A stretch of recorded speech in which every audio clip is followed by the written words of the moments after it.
যে কোনো বিপদে আল্লাহ পাকের একটি নাম পড়বেন। এই নামটি এখন আমি আপনাদেরকে শিক্ষা দেব। যে কোনো বিপদে মুহূর্তের মধ্যে, মিনিট কি সেকেন্ডের মধ্যে সাহায্য পাবেন। সুবহানাল্লাহ বলেন। হাদিস শরীফ থেকে প্রমাণিত। বিশ্বনবী মুহাম্মদ রাসূলুল্লাহ সাল্লাল্লাহু আলাইহি ওয়াসাল্লামের আদরের সাহাবী হযরত যায়েদ বিন হারেসা রাদিয়াল্লাহু তাআলা আনহু যখন হিজরত করে মক্কা থেকে মদিনায় যাচ্ছিলেন, প্রতিমধ্যে দেখা হলো একজন মানুষের সাথে, মাথায় বিশাল পাগড়ি, মুখে দাড়ি। যায়েদ বুঝতে পারলেন না সে যে মুনাফিক। ওই মুনাফিকটি বলে, যায়েদ তুমি কোথায় যাচ্ছ? বলে, হিজরত করে মদিনায় যাচ্ছি। বলে, আমিও তোমার সাথে যাব। তো হযরত যায়েদ রাদিয়াল্লাহু তাআলা আনহু চিন্তা করলেন, যেহেতু আমি একা লম্বা পথ পাড়ি দিব, একজন সঙ্গী পেলাম, ভালো হলো। ভালো মানুষের মন সবসময় ভালো থাকে। দুইজনে চললেন। পথ অতিক্রম করতে করতে অনেক দূরে গেলেন। মরুভূমিতে একটা গুহা পেলেন। হযরত যায়েদ বলে, ভাই চলুন একটু বিশ্রাম করে নিই। মুনাফিক বলল, ঠিক আছে চলো আমরা গুহায় ঢুকে পড়ি। গুহায় ঢুকে পড়লেন। হযরত যায়েদ রাদিয়াল্লাহু তাআলা আনহু ক্লান্ত পরিশ্রান্ত মানুষ শুয়ে ঘুমিয়ে পড়লেন। মুনাফিক ঘুমের মধ্যে যায়েদের হাত পা বেঁধে ফেললেন।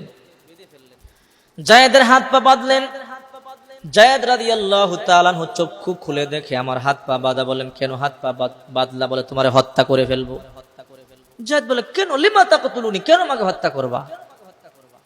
ওই মুনাফিক বলতেছে, ইন্নী আ'লামু আন্না মুহাম্মাদান ইউহিব্বুক, আমি জানি মুহাম্মদ সাল্লাল্লাহু আলাইহি সাল্লাম তোমাকে ভালোবাসে। ওয়া আনা উবগিদুহু, আর আমি মুহাম্মদকে ঘৃণা করি, শত্রুতা পোষণ করি।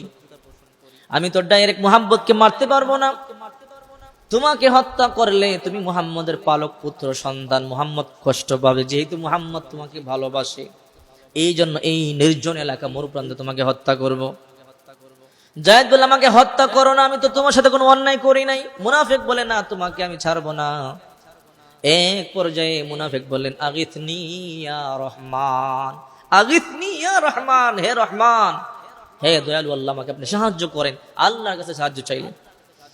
মুনাফিক যখন তরবারি গলায় ধরলেন কেটে ফেলবেন, হঠাৎ করে কে যেন ধমক দিলেন, লা তাকতুলহু, তাকে হত্যা করো না। কি যেন ধমক দিলেন। মুনাফিক তো অবাক হয়ে গেলেন, কে ধমক দেয়? বাইরে কে আসলো? এখানে তো কেউ নাই। বের হলেন, দেখে কেউ নাই। কে ধমক দিল? আশেপাশে দেখলেন কেউ নাই, খোলা মরুপ্রান্তর। আবার ভিতরে ঢুকলেন। যায়েদের গলা কাটবে, হঠাৎ করে যায়েদের গলায় ছুরি ধরলেন। যায়েদ বলে, আগিথনি ইয়া রহমান, ওগো রহমান, আপনি আমাকে সাহায্য করেন, আপনি ছাড়া কেউ নাই। আমরা যখন বিপদে পড়বো সাহায্য যাবো কার কাছে? আল্লাহর কাছে। আল্লাহ ছাড়া কেউ সাহায্য করতে পারে না, কারো কোনো ক্ষমতা নাই। আমরা কথা বলতে পারবো না, হাত নাড়াতে পারবো না, পা নাড়াতে পারবো না, আল্লাহর হুকুম ছাড়া, আল্লাহর দয়া ছাড়া। যায়েদ আবারও বললেন, আগিথনি ইয়া রহমান। এই কথা যখন বললেন, সাথে সাথে ধমক দিলেন, লা তাকতুলহু, কে যেন। মুনাফিক বলল, কে ধমক দেয় এত জোরে? আবার বের হলেন, দেখে কেউ নাই। আবার মুনাফিক ভিতরে ঢুকলেন। ভিতরে ঢুকে যখন আবার যায়েদের কল্লা কাটবেন, যায়েদ বলে, আমার কল্লা কাইটো না, আগিথনি ইয়া রহমান, হে রহমান, আপনি আমার সাহায্য করেন। আল্লাহ রহমান নাম ধরে সাহায্য চাইলেন। আবার ধমক দিলেন।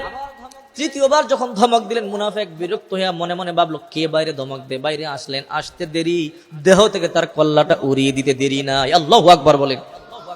হযরত যায়েদ রাদিয়াল্লাহু তাআলা বের হলেন, দেখে ঘোড়ার মধ্যে একজন সুন্দর সুদর্শন যুবক, তরবারির মধ্যে রক্ত লাগানো, সবে মাত্র মুনাফিককে হত্যা করলো।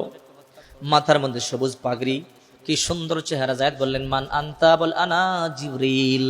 আল্লাহু আকবার, আমি জিবরাইল আলাইহিস সালাম। আপনি কেন আসলেন? বলে, তুমি যখন বলেছো আগিথনি ইয়া রহমান প্রথমবার, মুনাফিক তোমাকে হত্যা করবার জন্য গলায় ছুরি ধরেছে, তুমি বলেছো আগিথনি ইয়া রহমান, আল্লাহ আমারে সাহায্য করেন। তখন আমি সিদরাতুল মুনতাহায়, 7 আসমানের উপরে, আমাকে আল্লাহ বললেন, জিবরাইল যাও, আমার গোলাম যায়েদকে তুমি বাঁচাও। তখন আমি সেই সিদরাতুল মুনতাহা থেকে প্রথম ধমক দিয়েছি। যখন দ্বিতীয়বার তোমার গলার মধ্যে ছুরি ধরে, তখন আমি প্রথম আকাশ, তখন আমি ধমক দিলাম। তৃতীয়বার যখন তোমার গলায় ছুরি ধরে, তখন আমি বাইরে দাঁড়ানো, ধমক দিলাম। আমি তাকে হত্যা করে ফেললাম। যায়েদ, এই জন্য বলি এই নামটা সব সময় পড়বেন, আগিথনি ইয়া রহমান, ইয়া রহমান। যে কোনো বিপদে অন্তর থেকে বিশ্বাস করে যদি আপনি পড়তে পারেন, আগিথনি ইয়া রহমান, সাহায্য পাবেন মুহূর্তের মধ্যে। হাদিস শরীফ থেকে প্রমাণিত, রাসূলের হাদিস, এগুলো জ্বলন্ত প্রমাণ। কেউ যদি এগুলো বিশ্বাস না করে, ঈমান নষ্ট হয়ে যাবে। রাসূলের হাদিস, সহিহ হাদিস দ্বারা প্রমাণিত। এই জন্য যখনই বিপদে পড়বেন, আগিথনি ইয়া রহমান, আল্লাহকে অন্তর থেকে, অন্তরের গভীর থেকে ডাক দিবেন, এই নাম ধরে আল্লাহ আপনাকে সাহায্য করবেন। আল্লাহ পাক আমাদেরকে বিপদ থেকে বাঁচান, সবাই বলে আমিন।